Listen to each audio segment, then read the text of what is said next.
Everybody, how we doing?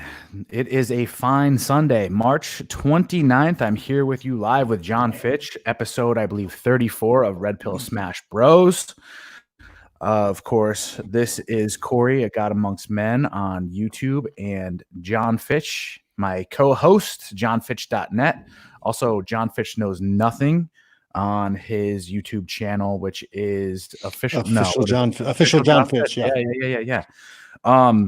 I got to admit, and I was very happy to see that you did that interview with Jack Donovan earlier this week. I haven't actually viewed it. That's great. I'm going to cue that up after this because I'm kind of excited to hear what he has to say.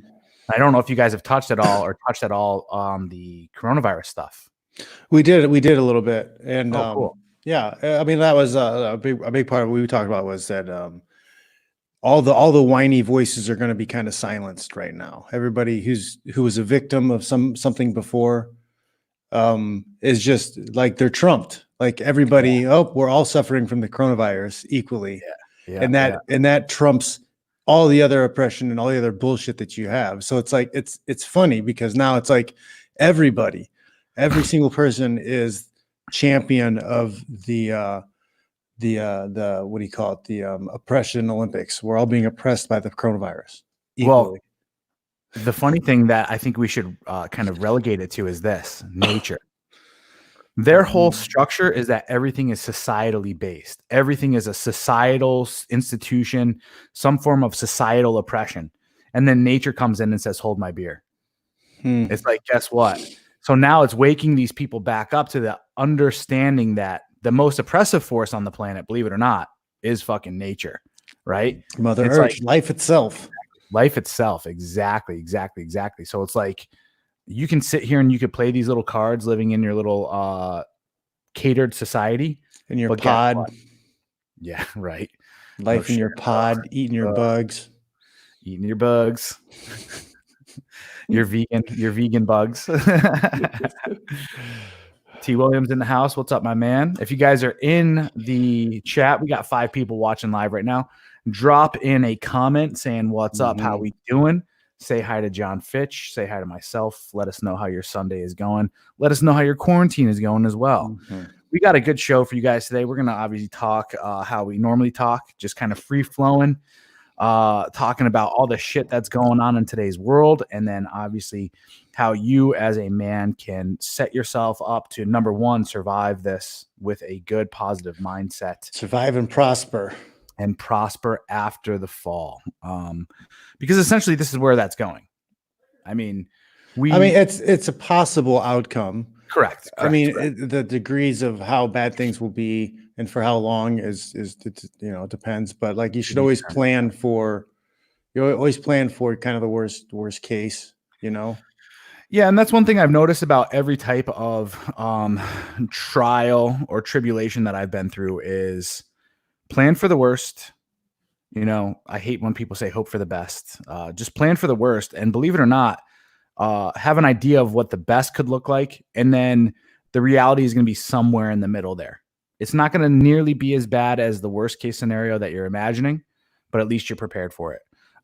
We used to do this with our strategies when we would plan operations and stuff like that. What's the best case scenario? What's the worst case scenario? What's the worst thing that could happen? All right, plan for this and plan some contingencies and operate in the middle. So, yeah. I mean, that's kind of how reality is based. No, so yeah, I have a Fallout Go bag if it goes extreme, and I've got to hit the road or whatever. I got to evacuate. I've got my I've got some ammo, some water filtration, some basic survival shit. So you're up in the Bay Area right now. How's the energy? How are people reacting? What's the environment like? So the environment is tense, like when you're around people, but there's a lot of, I kind of feel like there's a lot of soft people here. And because of that, like I went into a little head shop, in the neighborhood, and the girl made me stand behind the counter like a certain amount because her lungs were this kind that are sensitive or whatever she was saying. But so there's a little bit of tension, but like there's still people out and about. There's still people on the roads. It's not that bad. Traffic isn't there really, but there's still cars out. there's still food on the shelf. Like sometimes there'll be shortages of certain things, but like for the most part, there's everything's there, everything you need. I'm starting to see some. They I do don't know if have you see this. they are restricting people coming in the stores. Yep. They're spacing them out. Well, just to let you know, and to kind of not to get on that girl, but she's doing what the state of California has mandated that all open businesses do. So she could be operating not just from a sense of fear of her own safety, but also that her business could get, or the business, it's probably not her business. She's probably just a clerk. Yeah, But just working. the business could get closed down if they're not operating in the code of what the state or city has mandated for social distancing. That's what's going on. Just to let people know, the state and federal government at this point in time has already, essentially under the guise of social protection, already come in and essentially establish themselves as, I hate to say this because the parallels are going to be huge. I'm going to draw a conclusion here. Communism.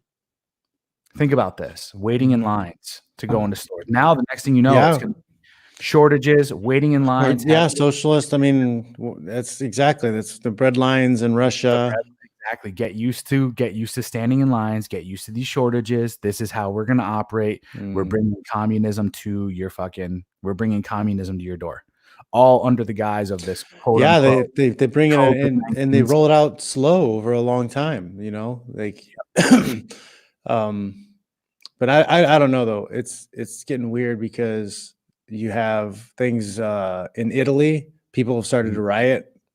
Really? In certain places there have been a few places where people are fighting because they don't have food. They can't get access for food. Yeah. And then there's reports that there are some uprisings in China even. That's what I'm hearing about. Mm-hmm. So, I mean, and that's a place where these people have grown up under draconian law for generations. Right. And they're used to being oppressed. So and they're starting to rise up and do stuff. Crazy. So we don't really know what to think about where this is going. Well, I do think that this is a power play by the, I hate to get into the whole global elite type of stuff, but it is 100% a power play. I started watching some things like this kind of hit me last night. There's a lot of journalists now that are barging into these hospitals, and there's these huge reports. And this is something because I'm not really up to date on news. Like I don't really watch too much. Just now hearing about this ventilator shortage and all this other stuff.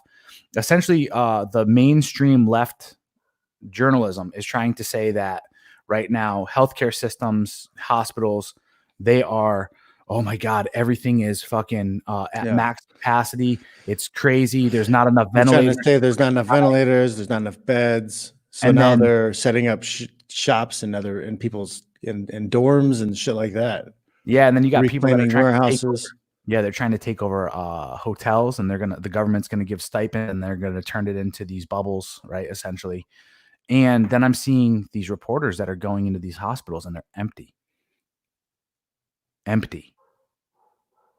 Meanwhile, the media is telling you that it's like overwhelmed and you can't be doing this and you need to go to these testing centers and you got to do all this other stuff. But meanwhile, the hospitals themselves are empty. Now, it's kind of crazy because I started watching, viewing TikTok. I started using TikTok a little while ago. And there are these 3 nurses that did a TikTok video recently of them just dancing. They're wearing their masks and they're doing whatever. 3 females, obviously. And the hospital's empty. There's nothing going on. It's like, and you have time during this coronavirus pandemic where hospital workers are being worked to the bone and all this stuff, but you have time to fucking set up a fucking TikTok video and dance. It's like, it's funny because female solipsism fucking definitely will expose a lot of this bullshit. You know what I'm saying? So I don't know if you've looked into any of that stuff. I haven't seen any of that, but and then you don't know what the rates are in which places. You don't know. You don't know what to believe. It's hard to know what to believe at all. Because even the people that you might normally follow or listen to, like a lot of those people are getting their information from other people too. So right, I think the numbers are being skewed 100%. I think right now they said something along the lines of like there's 20,000 deaths so far from coronavirus. I think at this point in time they're trying to surge the numbers as best as possible, and they're just slapping the fucking what's it called to it. Because here's my thing is I'm sitting here and I'm walking around, I'm seeing people aren't fucking sick. I mean, sure, there's less people out there, but you're not watching people's fucking eyeballs bulge out of their head. They're not shitting their guts out of their fucking still ear hole. see homeless people around? I still see homeless people around. They're thriving. They're having a great time. That's my thing. Like when that's a canary in the coal mine for sure. Yeah. Yeah. When you start seeing homeless people dead on the street, or you see them hacking and coughing uncontrollably, or if they just disappear, right? Because the government comes in and cleans up all their shit and burns the bodies and all their shit before anybody notices and cremates them. Yeah. They just disappear and they're like, oh man, wow, California's doing some great things with their homeless problem. It's been cut in half. I think that happened in Carlsbad just recently, like about a year or two ago. Like they cut their homeless population as they're like super gentrifying this. There was rumors that there was like a FEMA camp in like Fallbrook. I don't know the veracity of any of this stuff. I'm just saying like people throw rumors out, but it was definitely noticed that the homeless population in Carlsbad as they were gentrifying this shit was for sure drastically reduced. We have just buying bus tickets, one-way bus tickets to somewhere else, like Nebraska. buy him a sandwich. Here's a bus ticket. Yep. Is this a warning that we should all be doomsday prepping? I wouldn't say doomsday prepping, but I mean we were supposed to save this kind of for the end, but I guess we might as well slide into it now, anyways. But I mean, it's kind of like what you should be doing anyways, but with an extreme twist to it. Right. You know, you should be thinking about multiple revenue streams. You should think about developing skills so that you have the ability to solve problems for people, so that you're always going to be valuable for some reason. You should be thinking about where to put your money, what to do with your money. Let's hit on just the prepping, and then we'll go into like all the other things that we could focus on towards the end for sure. Because here's my thing is, you know, and so obviously I run the WarTribe. I have a group of about 50 men. We're also, the majority of us are on a chat group where we sit there and we talk via like instant message constantly throughout the day, right? And about 5 weeks ago, my boy up in here, Philip Franklin, he and I obviously are the only military trained, combat hardened, kind of survivalist focused type individuals, right, in the group. And Phil and I start really like things switched off about 5-6 weeks ago, let's just say, in our minds. And we're like, yo, guys, like, let's be honest here. Start getting some stuff, start getting prepared. The economy's going to take a gnarly hit. We're going to start seeing these things. And people were like, oh, you know, come on, dude. Like you guys are being like, whatever, you know what I'm saying? Like, this is supposed to be about fucking game. It's supposed to be muscles and money. Like that's what the red pill is all about and all this other stuff. And it's like, yo, I'm seeing all the fucking writing on the wall of like what's going on here. Spidey senses are tingling. Switch directions right now. Like switch directions, switch focus. And worst case scenario is you got 6 to 8 weeks of fucking food that you normally eat anyway, stocked up, right? Plain and simple. So believe it or not, more and more people started to come on board with it. But then there's a majority of people that are like, yo, this is negative. You guys are being really negative about stuff. Like it's really bringing me down. And it's like, you know what? Like, this is what I start to call like red pill masturbators. There's people in this world right now that they want to sit here and like, I'm not a red pill teacher necessarily. I am through and through masculinity. The thing about masculinity, guys, is I would much rather be a fucking warrior in a garden than a gardener in a war. Plain and simple. Master violence. Which means exactly that. Like I am 100% very, very critical. You better be ready. If trouble comes to your door, you better be ready. You better be ready. And this is the thing is the majority of men today are so accustomed to things being fucking kosher and happy-go-lucky and all this other stuff. They've never been trained in violence. They don't know how to turn on the aggression switch. They don't know how to like the fact that they might actually have to fucking fight for their life is scary to them. And that's the thing that I got to talk about is when people, and that's why they'll line up for the FEMA camps, right? Well, the thing is, the majority of them each other in line to get in to go to the FEMA camp and have somebody take care of them. Well, let's talk about this though. When people feel fear, all of a sudden they consider that negative. Mhm. I'm feeling something that I don't want to feel, so therefore it's negative. And you're no Yep. better than a fucking social justice warrior at this point in time, because that's essentially what they do. But instead of being passive aggressive little fucking twerps, they'll just sit there instead and be whiny fucking bitches, right? There's no separation between you and those people at this point in time. If you feel this stuff and you have a fucking emotional response to it, that's exactly what it is. Is it's an emotional response to the nature of reality right now. You got to understand, guys, like shit is changing. And even though you may not want it to be that way, you need to prepare. And that's the thing is this should not have been something that you just started 6 weeks ago. This should have been something along your path, along your journey. You were acquiring skills, possession, If different you're types. trying to get it done right now, Yeah, exactly. And I think Need that's where a some- lot of people are. Is it's like, oh shit, I'm drowning. Oh No, shit, I'm and drowning. you know what? Like I should have learned people to would swim make when I was fucking people 3. would make fun of you or give you a hard time. Like when I was into my couples counseling, the guy was like busting my balls about me worried about, the kid's safety and, like keeping guns in the house and like saying that the world is a dangerous place. He's like, I think it's pretty safe. I'm like, guy lives in a freaking gated community. Right. His whole entire life, he's been fucking catered to. Oh, we go to lives this in nice day lives in school where I'm told what to think. I go lives to in this nice Palo university. Alto. He lives in a Yeah, gated exactly. Oh, community. fuck that Like motherfucker. Yeah, exactly. He's a he's total. like, oh, I think the world's pretty safe. Like, really? Like, yeah, there's people who are so sheltered. That's the real privilege. They're so privileged to not understand nature and human nature and that it's violent. The world is a violent place. Read history. At any It's not point in even human time, nature. It's just nature in general. shit We've could kick talked about off. this before. Fucking, what is it? Nature's metal. Mhm. Like you told me to fucking check that side out. It's just, Enjoy the peaceful times, but there's gaps of horrible times and in between those peaceful times too. well, here's the thing though, and I got into a conversation with some people about this recently. It's the question is there anything that's really truly good and evil? Does good and evil exist? Or are they just two sides of one coin of existence? Right? Because anything that's ever happened in society, like people could even say, let's talk about this, for instance, like Hitler and the killing of the Jews.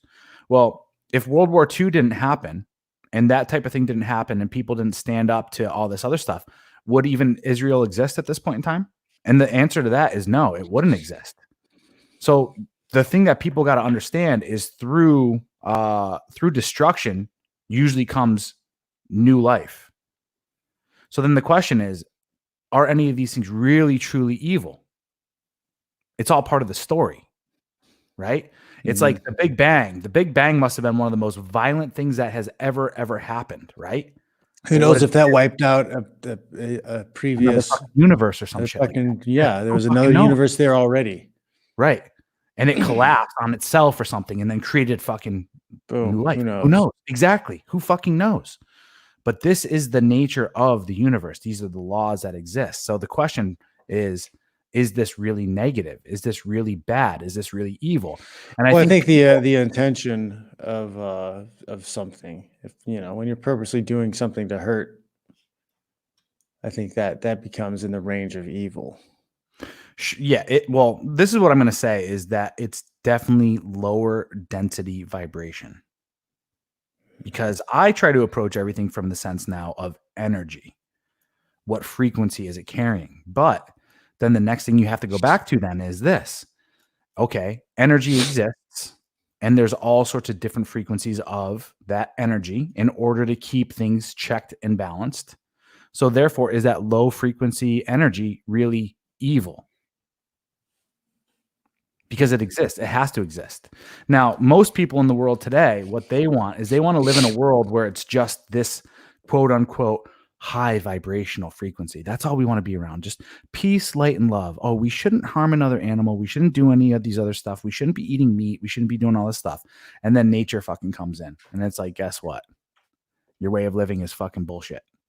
It's like, you need to eat meat to live. yeah. And all I'm saying right now is this, like most people have yet to integrate shadow or the dark side of things into their life. Now, I'm not saying with that said that you need to be operating 100% in that area, but there needs to be a balance. I have tattooed on my wrists a quote that I heard a while ago. It says, if you desire peace, then prepare for war.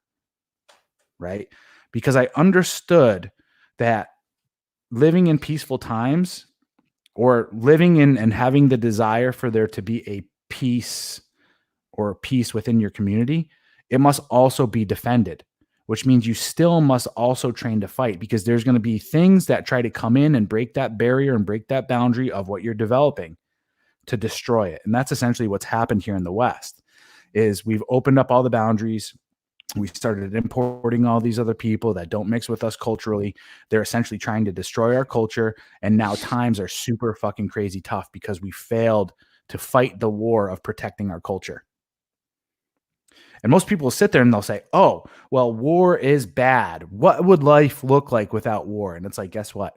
There is never going to be life without war. We are a warring species. We are meant to fight. We are meant to uphold boundaries. We're meant to uphold barriers, right? Is it good that you sit there and you fight and defend your civilization, your culture, your tribe, your space? Is that good or is that evil? Some people are like, oh, that's evil because you're not being nice to everybody. It's like, well, not everybody's fucking equal. So you got to come to terms with these things. What would you much rather protect? Would you much rather, if someone were to fucking come barging into your door right now and try to steal your resources and possibly harm your kids, would you have a problem fucking removing their life? That's what Jack talked about yesterday was how we create perimeters, right? That was precious. We hold close. So like the thing that is closest to the fire, right? That's the fire is the middle of the camp.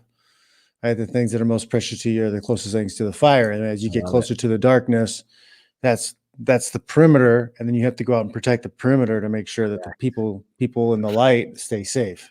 Because there's always going to be somebody trying to take advantage of something. It's survival. It's just animals being animals, and we've developed this consciousness, and we're trying to make sense of it. But like, I mean, like you kind of just have to accept the fact that you are an animal, and animals behave a certain way, and but you don't have to give in to your animal desires.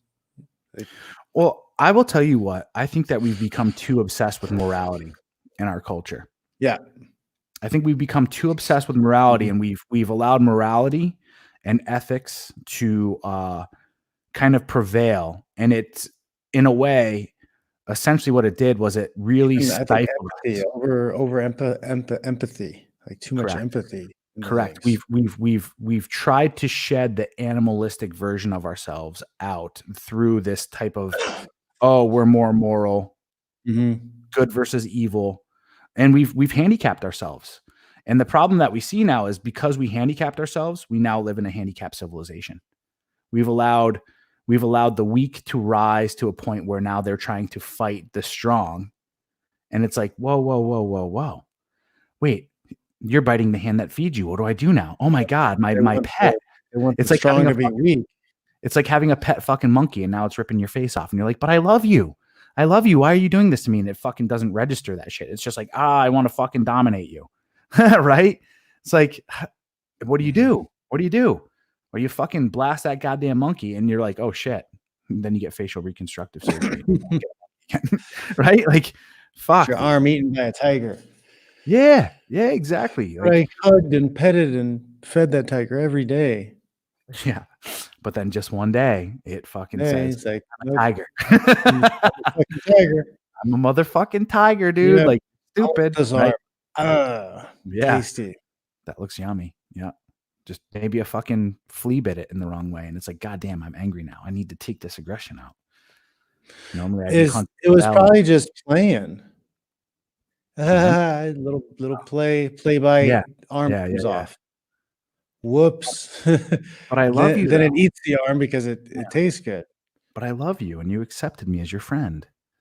It's like, that's why tigers don't live with fucking humans, motherfucker. Right? Yeah, crazy. That's a wild show altogether. Which one? The tiger guy? Yeah, Tiger King? I haven't seen it yet. Oh my God.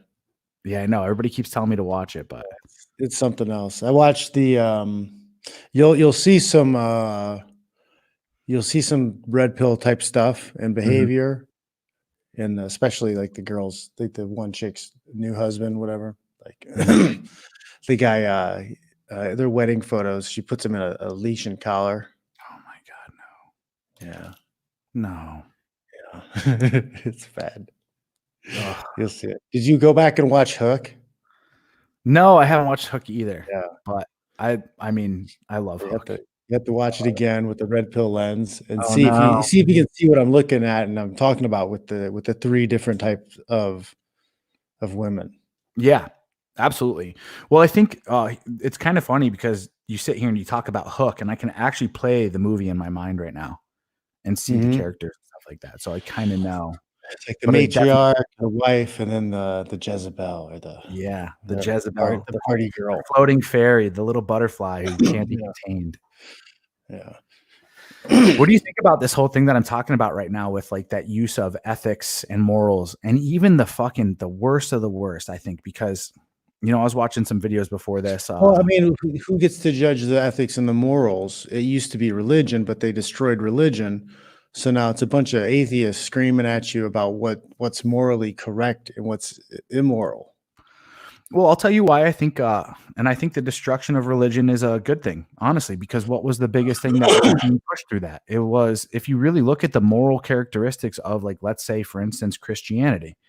Christianity has betatized men to the point that we have literally allowed our enemies to creep into our territories and fuck our women, right? Like, essentially breed us out of what's it called, and then sit there and say turn the other cheek. It's also opened the ability for open hypergamy to occur. Women have infiltrated the church, and men aren't strong enough to be able to establish the Well, boundaries and be that's like, more no, well, that yeah, the infiltrate that's the women right, have infiltrated everything, but it's right. But that's what yeah, I I'm mean, saying is because men buy The Christian into church moral. and the Catholic church, they're different today than they were 1,000 years ago. Oh, 100%. But I think that's because back then we still had nature as a teacher, which Mm, still kept men honed and sharpened, right? But then soon enough, we started to create a bigger and better civilization. And we said, and we used the guise of morals and ethics, right? Oh, we need to create a more moral and just kind of deal with the backbone of these Christian ideals.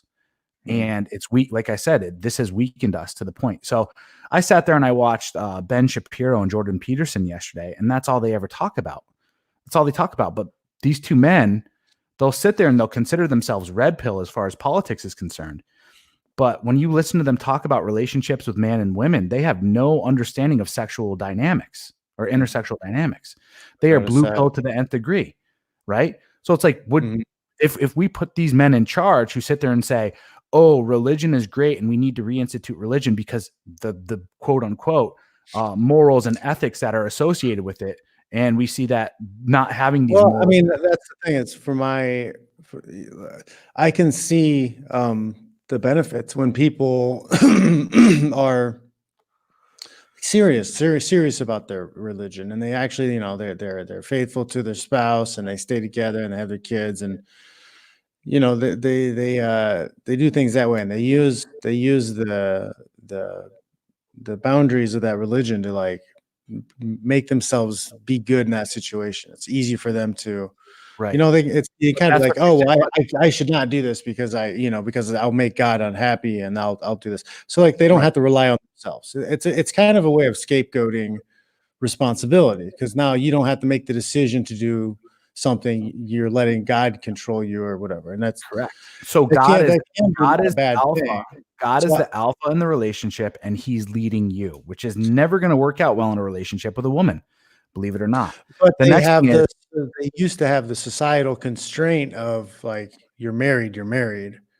Like it right. wasn't okay to get divorced, and people look down at you and that type of stuff. So like, But then I sit there and I look at the overall happiness of these relationships. yeah, Like, I it's sit there true. and I look at my grandfather and my grandmother who were They're married for sexless, 50 years. never spend any time around Sexless. each other. Correct. They fucking hate each other, but they're cast into this fucking trap of, "Oh, if I get divorced, then I'm not gonna go to heaven." That's the worst type of manipulation that can ever be placed on somebody. It's fear-based, it's guilt-based, and it's shame-based, which is essentially a feminine paradigm, Mm. right?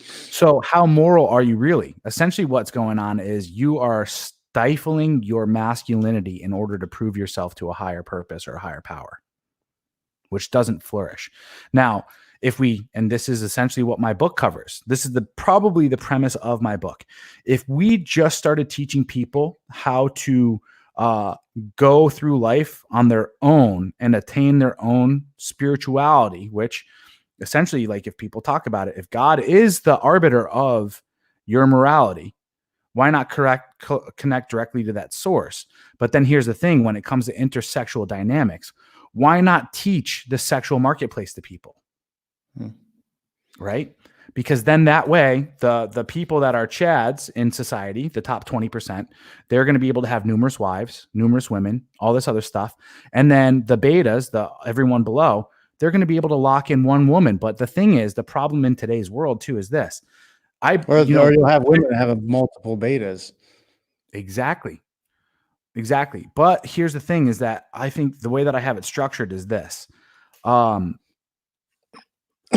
Most people will start to pair up with people along the same SMV as them, because that's where a lot of the imbalance is coming from today. We're getting women that are 5s or 6s via online dating and all this other stuff, and Instagram and all this other shit, that now have access to having sex with 8s and 9s, right? Because a guy, sometimes he'll fucking go after that 6 or 5 because she's easy, she's open, he could do numerous things to her. It's that much better. But the problem is that ruins her understanding of her value, because now she's hooked up with an 8 and she wants to continue getting that level. So now when a guy that's a 5, her equal sexual value comes up to her, he's got to work 10 times harder if he can even get there, right? Now, if you look back in the day, people would actually pair up more and more with people along the same sexual market value as them. And that ultimately led to more happiness and more length in these relationships. So people that are lower SMV are pretty much the ones that are making up and staying within this monogamous relationship. Women are actually working hard to be good mothers and be good wives. The man's working hard to provide the resources, which is the majority of where people are going to be, like what we're talking about right now, the beta society, so to speak.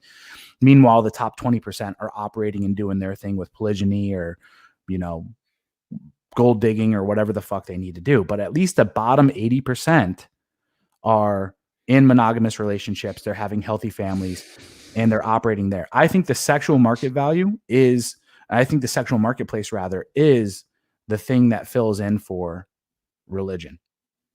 If we balance the sexual marketplace out, we no longer. I mean, because that's nature. You got to think the problem with religion and all. You've got the right idea, but I mean, you're going to get pushback from hell from all the women and most of the men, because they're the blue pill men. So they're going to say that, oh, you can't judge or rank or rate people. Everybody's the same. Everybody's fine just the way they are. So it's on a societal level, you're going to have a difficult time pulling that off. But as an individual, as an individual, you can nature. As you move forward, you set your frame as this is the way it is. This is how my relationships are gonna be, and you can't stray from that. Yeah, I feel that. I think this thing's kicked. Damn it. That wasn't 300 puffs, yo. That's disappointing. It's rushing things, it's super tasty. Those things, you burnt through those things so fast. But I'm not that. Well, I can't. Probably like 4 or 5 days, so I can't. I can't complain too much. I don't go too crazy. Those things, they burn those things too fast. I can't. You do? Yeah. Why are you like a habitual when you have it? It's just like too easy. It's too easy. Yeah, I'll just keep smoking it. And sure, that's the problem with them for sure. That's why I think smoking is actually better for you than these things. They'll argue it, but think about the frequency. You actually have to go outside. You have to light up a cigarette. You have 20 cigarettes in that pack. If you run out, you got to go run to the store. It's fucking $27 now a pack, right? You need matches. You need a lighter. Like this is just fucking super easy. I could sit here all day long, like just chain fucking puffing, right? I don't need to go outside. I don't need to do anything. So I don't know. Yeah, dude. That's been one of probably the biggest things that I've been chewing on right now is understanding I think nature out now. Do we need some Well, level of there's going to be a more there's going to be a lot of a real hard look at morality coming up in the near future. I mean, yeah? already you have people, stockpiling toilet paper and getting in fistfights over toilet paper and paper towels. I'm seeing more and more broken glass on the side of the road right now. People are breaking into people's cars, taking stuff out. Mm. I don't know if you've seen this, and this is exactly what I wanted to talk about today, dude. Governor of New York is commuting sentences. Cuomo. Yep. Yeah, they've been Commuting letting a lot of prisoners out. Why do you think? Why do you think? Why do you think they commuted some sentences for murderers? They said, "Oh, we're really scared that this is going to affect them. The coronavirus is really going to affect them in prison." Good riddance. Right. But why are they releasing murderers on the street? It's because those are the true, quote unquote, immoral alphas that are going to be like the bad boys when they turn Yeah. the lights out. When they turn the lights out, And they're releasing them in a bad time when they don't have anything. same What thing in New York. resources are they going to do? What job are they going to find? What If job there's are a they going to theft, get? if there's a theft for less than $1,000, we're not going to come and investigate it. What does that tell? Little things like theft and all this stuff, guys, we're not going to come and investigate. We can't send our cops and resources there. Same thing happened here. I'm starting a hashtag called fucking Gavin on Twitter right now. It's every time Gavin Newsom, the governor of California, does something stupid to respond to COVID-19, I just post the article up and I just put a hashtag of fucking Gavin. So this dude, he's commuting sentences right now of murderers of all these other people and releasing people from what's it called? Yeah, NYC is turning into Gotham. It's funny how fucking life is stranger than fiction, my friend. It's funny how life is stranger than fiction. Or that's a part of the preparation. They mix these stories, the stuff they're going to do sometime in the future. They put it in a movie ahead of time to get you like desensitized to it. Yeah, exactly. Sorry, I had to post this up for some of my viewers.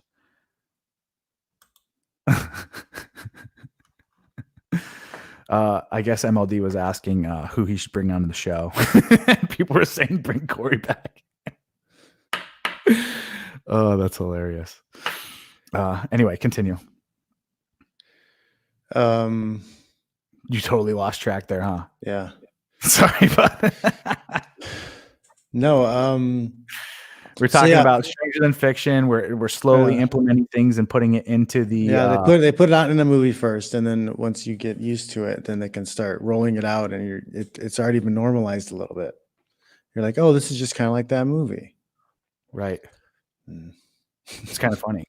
I think that's why they've been doing a huge push to destroy masculine roles in movies lately too, for sure.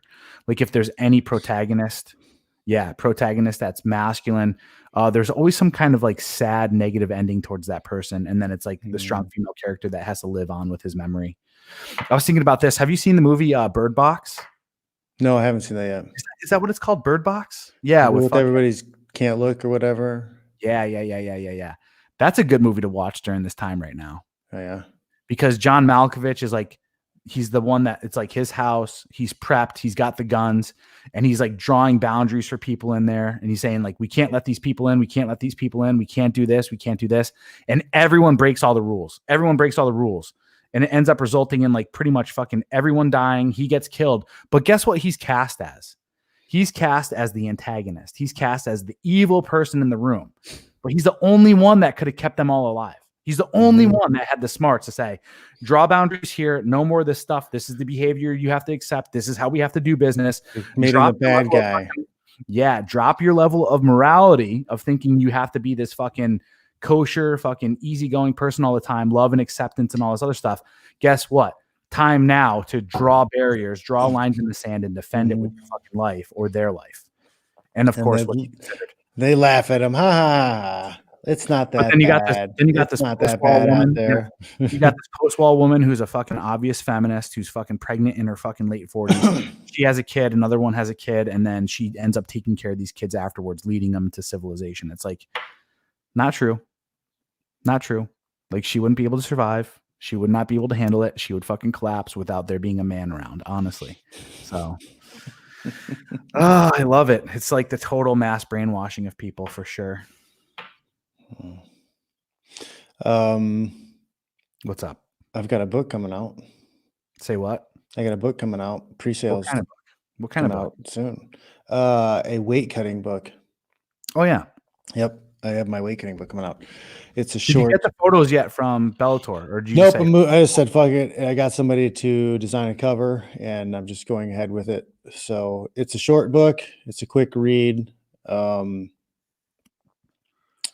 It's only going to be like $3 or $5, $2.99, $5 or $4.99. But I'm adding a chapter of my Failing Upward Death by Ego book to it. So good you get stuff? a free sample chapter and Mhm. that. But yeah, I detail my weight cutting routine from beginning of training camp all the way through to fight week, and the weight cut and making weight and rehydrating and eating the foods I eat Mm. leading up to the fight the next night. Now let me ask you a question, because some of the big things that I talk to people about right now. So as far as like where I think that people should start investing a lot of their time and energy into, as far as developing skills and stuff at this point in time, I did a little 5S breakdown the other day of what people should be working on to flourish during this time frame and flourish in the future. And I said the five S's are this: it's survival, self-defense, sales and negotiation, storytelling / public speaking, and then self-care. Those are the 5 things that I think people would really, because if you really think about it, sales is always going to be around. You're always going to have to learn how to negotiate Yeah, and barter and self-care. trade. And, So yep, my book is good for the self-care, because if you cut off fight week and the weight cut, the rest of it, mostly the biggest chunk of it, is the meal plan and what I'm eating and when I'm eating it. And that's, if you just stick to that for 8 weeks, you're going to get pretty ripped. I'm 6 weeks in right now to my cut. I'm down 14 pounds. Feeling fucking really good. I feel like I'm probably around, I want to say 13% body fat now at this point in time. That's me kind of like gauging it a bit high. And I'll tell you what, like, because also at the same time too, we're going to have to get used to, I believe, I mean, like, plain and simple, we're starting to see this in society right now as it is. You're not going to be able to go out and just go to any restaurant you want to go eat at. The supply chain's going to get fucked. You can't just go and drive through and do all this stuff. That's going to get turned off here in a little while. The next thing too is, even if you are not doing that and you're sitting at home, people have the potential to sit there and cope with eating. So what are they going to be doing? They're sitting there, they're fucking People are going to eating. be getting fat, Yeah. and people are going to be getting pregnant. Oh yeah, that's true too. Gonna be That's true. a lot of people are going to get obese, and there's going to be Crazy. mm-hmm. Ooh, blueberry ice or pink lemonade? We may have another baby boom if we get stuck in our houses for like a year. Mm. Everybody gets pregnant, like the population doubles. For sure. Well, I mean, but let's say things get fucking really tough too, and it sounds like these hospitals are, being overwhelmed. All this other stuff. We might go back to a time frame where, unfortunately, having kids might also turn into one of those things where you're not guaranteed that that kid's going to survive, and you're not guaranteed that you're going to. I want blueberry, Yeah, guys. like one in 4 kids died, and I think up till 100 years ago or something crazy. Yeah, that's crazy, isn't it? Yeah. And then how many people died during childbirth? Yep. A lot of women died during childbirth, and That that's was a huge, I mean, because if you look at it now, our society has made it to a point where the human race is growing at an exponential rate, and there's not a balance in the death to life equation. And we were going out of control. And I think we've seen it over the last 2 years. Our repopulation rate, I think, is what people are talking about, right? It's been out of balance, something along yeah. those. Like it's been dropping, and they say that's one of the reasons why they wanted more refugees coming in, because they need to balance the workload, they need to balance the population, so they want to bring in more people from abroad. Yep. I think if we had less people, we'd see a better balance. But who Well, I knows? mean, with this coronavirus, we might see a lot less people. Yeah, who knows? It They're might, calling for. I read something earlier today that they're saying that we're only looking at seeing about 100,000, 200,000 deaths in the United States from it. That's what one of the quote unquote experts is claiming. We're going to see 1 million to 2 million cases, but 100,000 to 200,000 deaths. Now, what are we looking at as far as the which organization said that? Ooh, it was some fucking guy. Was it Some the guy. WHO? I don't know. No, I don't know. Because Who. like the WHO's been shown to like the World Health Organization, they seem to be unreliable. They may be a mouthpiece for China. China. It came from China. That shit was so good, man. Hilarious. Oh my God. That dude's such a fucking troll. It's so great. Oh man. How much of that 13 pounds do you think was water weight? I don't think much of it was water weight. Honestly, you can see because I'm taking bi-weekly photos. I'm taking photos twice a week to send to my coach, and you can see that it's actually body fat. I think the initial week, because I lost like 6 pounds the initial week, that was probably a good majority of it was water weight. And then after that, my body became acclimated and then stayed and then dropped a lot of it. So yeah, we could say 6 pounds of it, but I don't know. What, I guess, breaking that down, if you want to even get into your weight cut stuff, I guess, what's your central premise? We'll go over that, so not to give away the ingredients, but I mean, consistency is king, of course. So being very disciplined on your diet leading up to fight week is the most important. Well, it's even 2 weeks before fight week. So like I don't change much with the diet up until about 2-3 weeks out of fight week. Like I try to hit a certain range, like 192 to 200. If I'm in that range, like I'm fine training and doing training camp at that range. I'm a little bit bigger. I got a little bit more padding. I'm less likely to get injured. If I drop below 190, I feel like I'm more likely to get injured. So I maintain that for the majority of the training camp. And then a couple weeks out is when I start reducing some of my protein.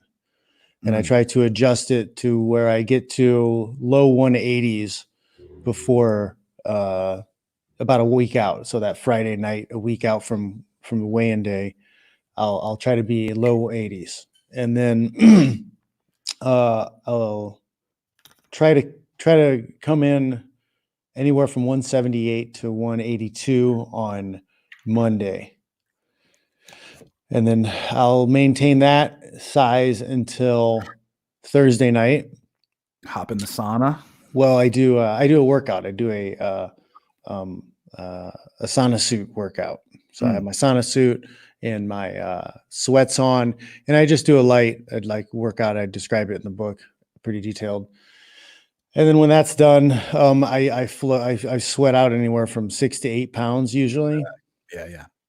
And then I'll check my weight, and then I have a certain weight that I go to bed at, so it allows me to eat some food before I go to sleep.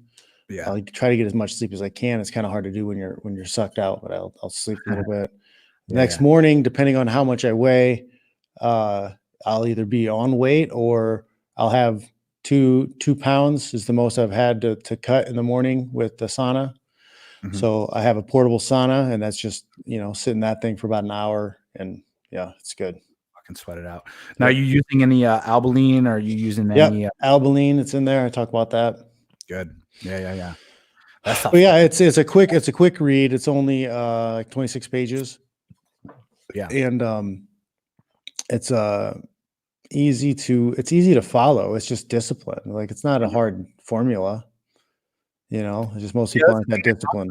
That's the thing I talk about right now with how everything should be set up as far as your growth is concerned right now. Everything is simple, but it's not easy.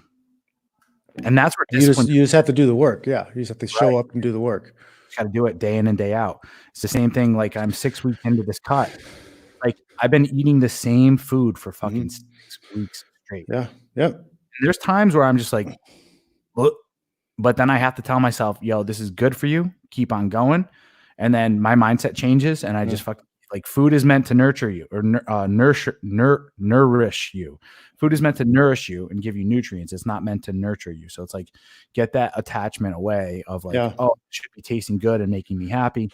Instead, it's like, Eat like a king or queen at every meal. Oh, you froze.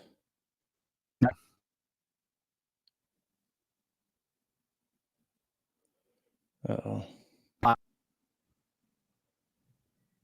Is that me freezing or is that you freezing? I don't know. I don't know. Can you hear me? Yeah, I can hear you now. But you All right. froze. You froze pretty good. Froze for a little bit. Well, there's a question up on the screen. Bye, How was- Brown. It was good. I gave every little bit I had. I had some gas in the tank afterwards. So we could have done another round, I guess. how was your emotional state before going into that fight with him? It was good. My mindset was great. I had everything. I had a great camp, great support, everything behind me. I think I had a little bit of the wrong strategy. I just wanted to land one big punch because Matt Serra had already knocked him out a couple fights prior to that. So I had it in my mind that if I just hit him one good shot, that would be it. So I kind of got away from my usual strategy of closing the distance and working for the takedown or clinching and fighting in the clinch. So that kind of screwed me a little bit, I think. But also my stand-up defense wasn't very tight. So I threw a shitty leg kick in the first, and I didn't step off anywhere close to far enough, and he just fed me a right hand, and that dropped me. And then in the third round, I threw a lead hook, and I just dropped the hand. I didn't follow with the straight right. I dropped the lead hook after I threw it, and he hit me with another overhand right. So those two punches alone were really the only real damage he did in the fight. But like, they dropped me twice. That was enough to make it look bad. Fuck. I got to rewatch that fight, honestly. And then people can watch. I have a documentary on Amazon Prime. Oh, get out of here. Such great heights. So you guys can watch it. Yep, you can watch the training camp and stuff lead up to that fight.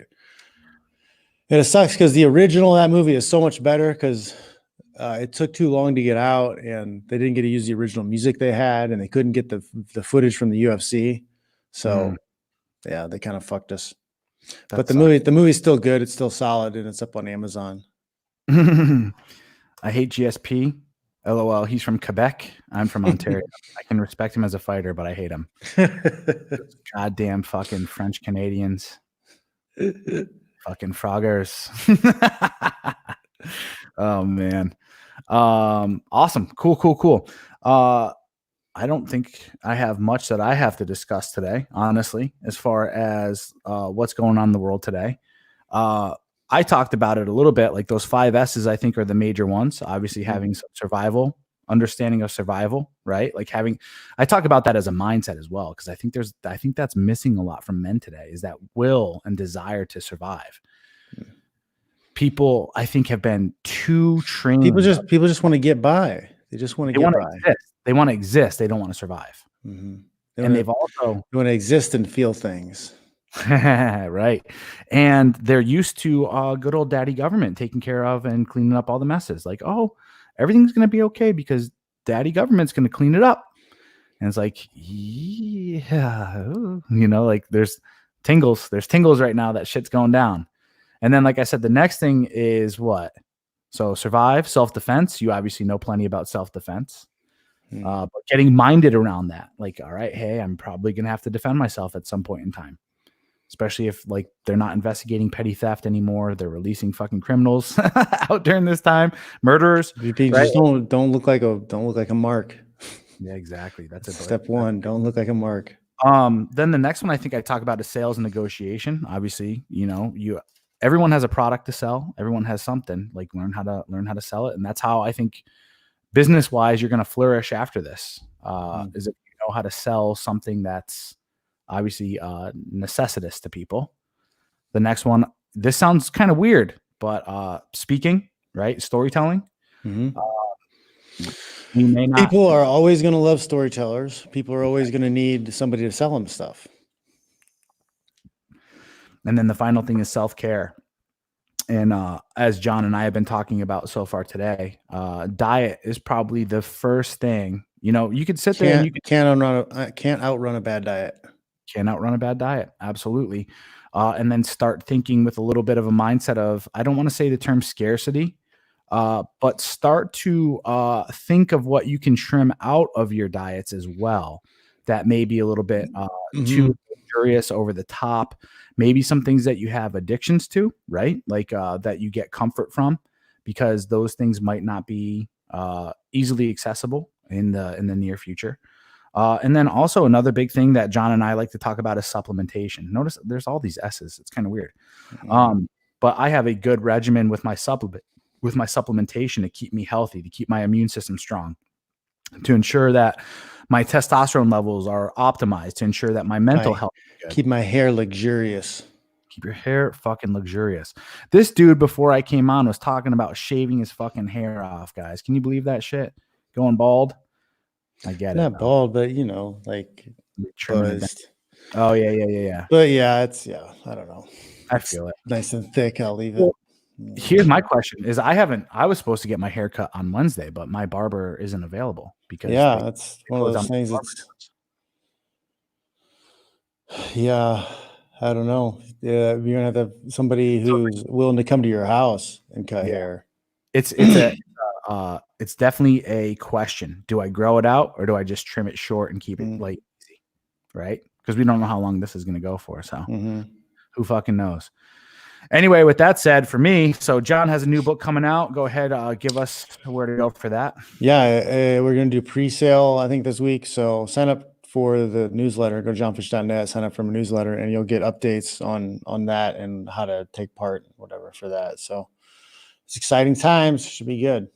Good stuff. Good stuff. So I try to make it as entertaining as possible writing it, so it should be fun to read.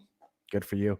And John Fitch just recently did an interview with Jack Donovan. Please do go to his channel, Official John Fitch on YouTube, to check that out. I'm going to watch that after we're done here. For my talks on rituals and stuff. Oh, beautiful. Yeah. I'm reading a book right now called The Spiritual Practices of the Ninja. And I'm really liking it, except I just went through a little chapter where he talked about some really fucking SJW type stuff when it comes to genders. And I'm like, dude, you're way off topic there, but whatever. Anyway, overall, she reads this, bro. Yeah, exactly. That's what I sensed. I was like, man, this guy is definitely, anyway, he's fucking English, or was English. He's dead now. So, for me personally, guys, my biggest push right now is obviously in this time where we're isolated. Isolation is probably one of the worst things that can happen to a person's mind. You need a community. If you're trying to grow and develop and flourish in this time, and if you're looking for a masculine group of men to be around, please do consider joining the WarTribe at this very moment, because at 5:00 p.m. Pacific Standard Time today, I will be going live with my group of gentlemen in a webinar where we usually, as of late, it's been a 3-hour long webinar where we sit, we talk about all sorts of stuff that's going on. We talk about ways to build life, and we also sit around and fucking shoot the shit like a bunch of dudes. So if you're missing that kind of social circle, if you're missing social interaction, and if you're missing like that I guess that feeling of like, I hate to use the term safety, but companionship, brotherhood, growth. If you're lacking accountability, this is the place to get it. So please do go to thewartribe.com right now. Become a member. We have a forum. We have a texting group, and then we do the webinars every Sunday. So it's a good group to belong to for a very minimal fee, a very minimal monthly fee for you to keep your sanity and continue to grow during this time. So that's all I have to pitch. If you need to find or anything related to Corey Capella, please do go to www.coreycapella.com. And I'll put that up in the ticker too. Sweet. All right. Yeah, I'm also taking calls. Taking calls. Yeah. So Good. you can email about counseling calls, masculinity, help with mastering masculinity, and fitness, fighting, whatever. Perfect. Beautiful. All right, guys. With that said, up until next week, next Sunday, when John and I go live again, we will see you next week. Talk to you Adios. later. See ya.